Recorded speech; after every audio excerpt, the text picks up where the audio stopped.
So this is one of my last ones on this topic, but I wanted to talk about refeed. So a lot of people talk about refeed and what they're doing with making sure they're resting the gut. So if you've ever heard that term from your vet, resting the gut is so important, and I'll relate it back to, I'm in the feed room right now.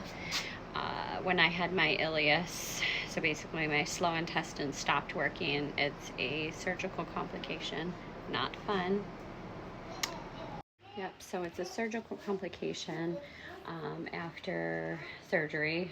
Mine was a C-section, and I felt like I had a giant gas bubble in my belly. It was so painful, and the nurses just kept saying, walk, walk, walk, walk, walk. It did not work.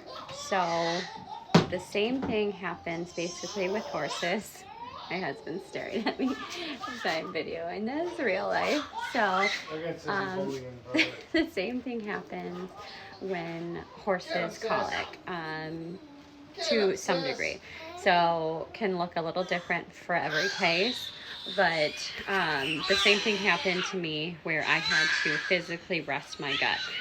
They gave me NSAIDs. I never really had to use any of that during my first C-section, so I knew something was wrong. So for the second one, when I was in so much pain, I knew something was up. Finally, they did a CAT scan. They found the ileus. They pumped me with fluids and just let my gut rest. And after that, I had to slowly do a refeed. Same thing as a horse. And my husband's just staring at me like I'm crazy. So I did a refeed. Lots of gum. Lots of gum. That didn't help, by the way. That's another topic.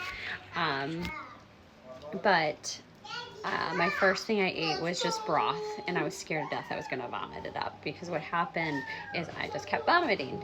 Horses can't do that. We pray for them to poop, to pass that manure. So just the difference between the two.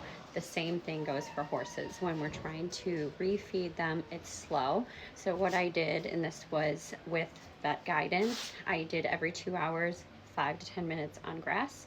Natural is best, as we always say. Then I wet hay. I did not give her any grain for the first 48 hours. I just am really precautious at this because how fast it can turn the other direction. So if you're going through this, remember, slow is best. Let the gut slowly come back to its natural state and pray for poop.